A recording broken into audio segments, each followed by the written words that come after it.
What's going on, guys? Welcome back to the channel. Hope everybody's feeling good. Hope everybody's doing good today. If you haven't already, hit that like, share, subscribe button for me. Join the VSOP club. Turn on all post notifications.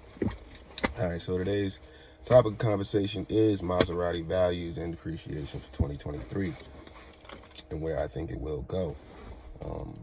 I do believe that the Gran Turismo, again, is a car to buy and hold. So, guys, if you are interested in getting the Gran Turismo, I do think now, next year, the year after, will probably be the best years to buy one. I do think the closer you get to 2035, the more expensive they're going to be. Right now, you're starting to see a lot of the values starting to stabilize. And I would say, I've seen some. I bought mine with 31,900 miles on it. Basically 32,000, 31,900, right? I've seen cars for what I paid for mine that are older and a little bit more miles on them, about 10,000 more miles from where I was, on a normal basis. So normally, a lot of them I have 40, 41, 42, in there, for the same money I paid. Now, I will say that this car, I think is definitely, it's like the forgotten house, right? So Maserati, you don't really hear too much about Maserati until you really see one.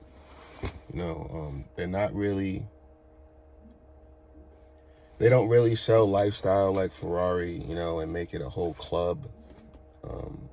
They're not super expensive like a Lamborghini, and just crazy to look at and non-practical like a Lamborghini. So to me, it's one of the forgotten houses. People, it's like they know Maserati, but it's kind of like like they forget about it until they see it, and then they see it, it's like, wow, but sorry about my little tangent. But yeah, this car is I do think the Gran Turismo, I do think the Quattroporte V, the last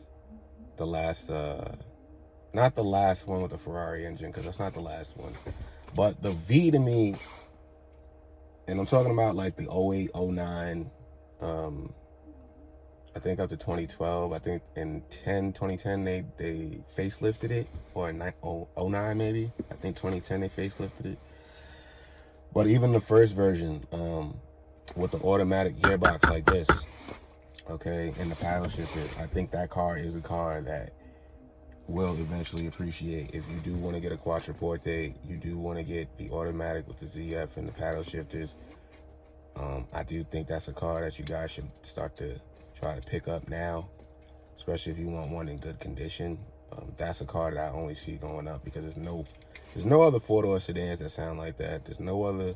Again, it's a I call it a three-way car, where it has a Ferrari engine, a Maserati badge, and a Pininfarina design.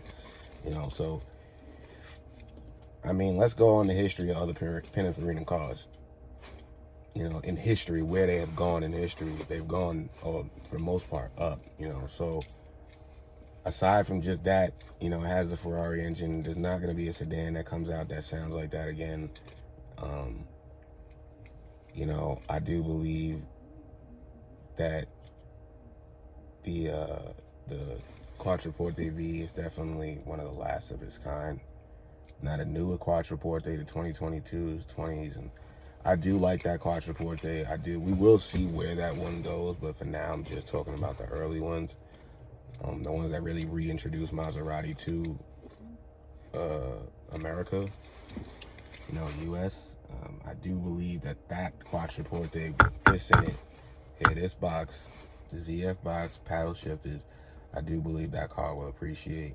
I do think that the Cambria Corsa, the paddle shifter, basically the manual transmission for that car, I'm not sure where that one's gonna go, because I've heard questionable things about that transmission. Now, for guys who like me, who like lifting off and shifting with the paddles, like it's a stick, that's where I can see that car maybe going up in value. So a lot of people in my generation, we didn't grow up with a manual, because You know, a lot of the cars, like when we started driving, a lot of cars weren't made in manual. You know, unless you were a JDM, you know, guy, you really didn't have a manual car like that. You know, so a lot of my generation isn't used to driving on a manual. So I do believe that the Cambria Corsa cars in the future will have a place. So if you do have one that has a Cambria Corsa, you know, a lot of people, a lot of my generation who grew up on games, a lot of the younger generation who grew up on games, they grew up on paddle shifters, right? So they didn't grow up on having a stick, you know, in the car or even in the game, you know. So I do think you guys, if you can, I think it's a car to hold on to. It's the only car. Even I know it has the transmission that is like notoriously questionable, but I do think it has a place. I do think the ones with the automatic ZF transmission will appreciate more because it's just more user friendly and driver friendly. And I think a lot of people won't be scared of the clutch cost on that car. I heard the clutch on the Cambria Corsa is like something ridiculous, you know. So aside from the clutch, I do think, you know, the Cambria Corsa one does have a place. It won't be as much as the one with the ZF, but I do think it will exist. And I do think the value of it will go up a little bit, simply because there's no other cars that one of those trail automatics, and there's no other cars that really sound like that, you know, that are a sedan. Unless you want to go on an AMG or, you know, and a Benz. I mean AMG or, you know, I don't know if the 7 Series, you know, that car to me isn't really sporty looking. It's definitely taking more of a luxurious route. So I'm not sure what else you could get that could compare to a Quattroporte at this point if you want a sedan with sound, and you don't want to go like M5 or, you know, a E-Class AMG, something like that. You want a big car that matches the Quattroporte. I can't see, you know, what else you have that really competes with that unless you're going AMG or older M, you know, or Alpina. I don't know if Alpinas even have exhaust sounds. I've never really heard one, you know, but yeah. So Quattroporte V, definitely automatic ZF first, and then Cambria Corsa second will trail the automatic. Definitely a car that if you want to pick up a good one, I would say pick up one now. Those will definitely go up.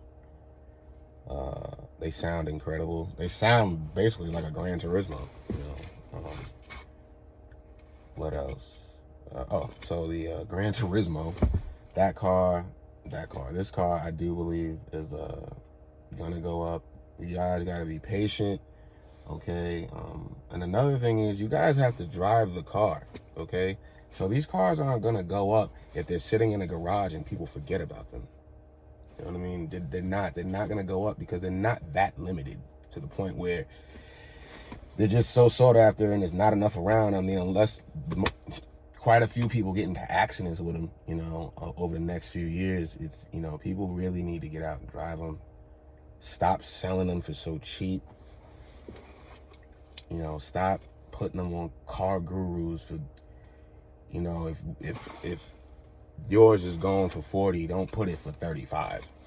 You know, but there's a lot of people buying Gran Turismos that really shouldn't be buying Gran Turismos. You know, they're buying it because they want a supercar at a low price, you know, at a price they believe that is, you know, it's low. It's a low price, but, you know, they don't realize that this car is going to take a lot for you to maintain. It's got supercar maintenance, exotic car maintenance, you know. So it's just like the Aston Martin. Everybody who goes out and buys an Aston Martin, one of those $30,000 to $40,000 Aston Martins that really can't afford an Aston Martin, you know, they end up getting stuck with a broken clutch. That's clutch is about $6,000, you know, and a host of other things on the car that could break that are just they price them out. It's too expensive, you know. So that's a lot of the problem with the Gran Turismo is you're having a lot of people come along with the Gran Turismo that can't afford it. So they buy it, they don't maintain it, you know, and then they sell it, and then it gets a bad reputation. The next guy, they hate it, and so on and so forth, and so on and so forth.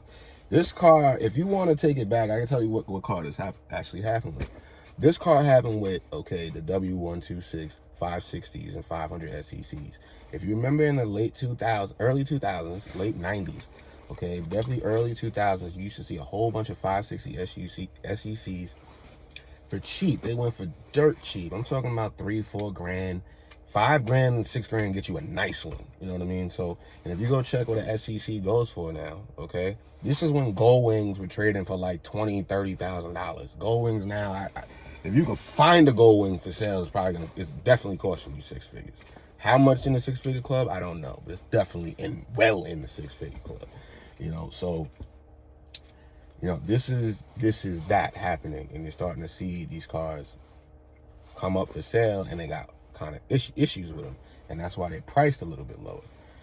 So once I believe my generation starts making money, more money, and they start buying supercars, probably around 40s, the 40s, 50 area range, you're gonna start to see these go up a lot. You got to think of this car. If you used to pay attention to the car market, you used to pay attention to cars in the 2000s, early 2000s, before this whole YouTube craze, okay, which I did, okay. I paid attention to cars. I used to read the DuPont Registry, the Rob Report, okay, Hemmings, when they had a magazine, which a lot of y'all don't even know, Auto Market you used to get from the supermarket, checkout, really, it's like, if you used to pay attention, like guys, you shouldn't, if you can hold this car, don't be scared, because Countach, you gotta remember, Countaches used to go for 50, 60, 70,000. Look at what a Countach is going for now. Okay, so you can't, Italian cars, you just gotta hold it. Treat it right, hold it, drive it, don't be scared to drive it, and put miles on it, but hold it, and if you're one of those guys who can hold a car, don't have to drive it, and then just hold the car and just go drive something else and just leave it. It'll go up. It will. Every other Italian car, okay, that they have made that was a supercar or a GT car has went up. So I don't understand why you guys are so, nervous about the car going up. Of course it's going to go up. They all dip. Every single Italian car that they made, before it went up, it had dipped. Unless it was something that was extremely rare, even Aventadors dip. So I don't understand how you guys could be so nervous with the Gran Turismo, acting like, it won't go up. Guys, just give it a chance. Let it work its magic. Okay? It'll definitely do its thing.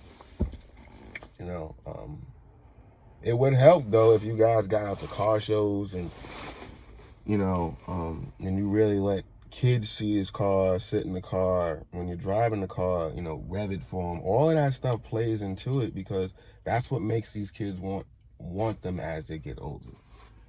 So you gotta, if you're on it, do your due diligence. If you really want the car to go up like that, start making YouTube videos.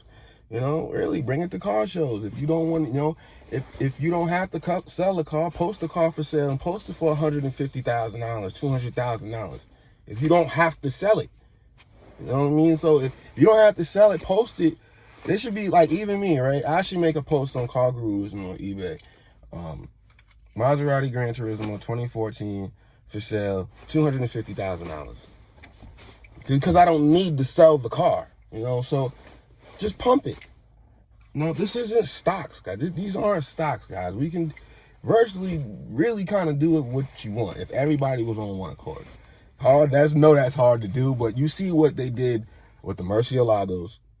Okay, you see, really, that's really kind of what happened is, a lot of them VinWiki guys kind of like were trying to get people on one accord, and that app really was what kind of did it, and it helped track them, so,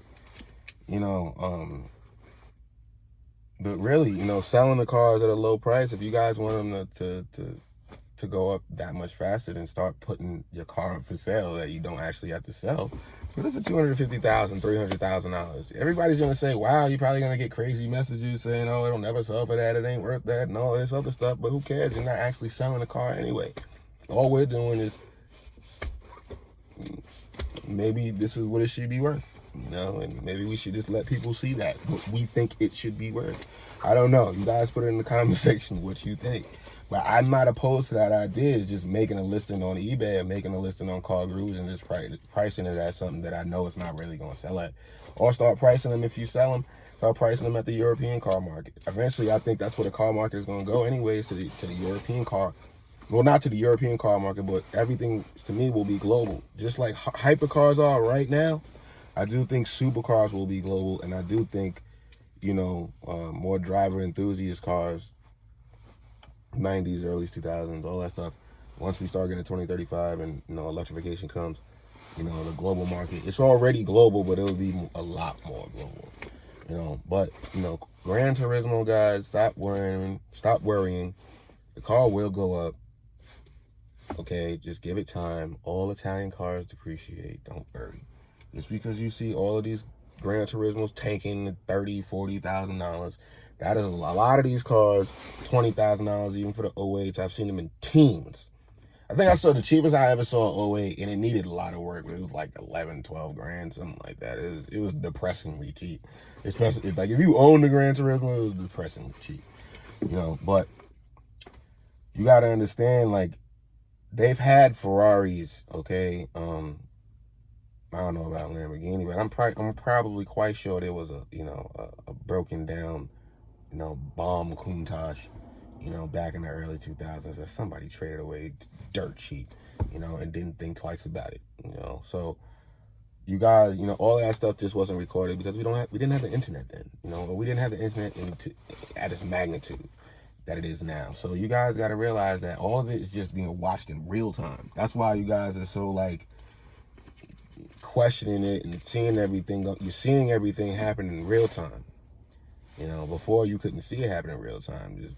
Just before you knew it, time went by, and you know. But yeah, man. You know, look at the Ferraris. Look at the 360 Ferraris. Look at the 355s. Look at what 355s were. Look at what 348s were. You know, so you guys got to see it as it's just a time thing. You know, even with the Quattroporte V, it's just a time thing. You know, really. You know, and a lot of the older Maseratis, look at those. Look at where those went.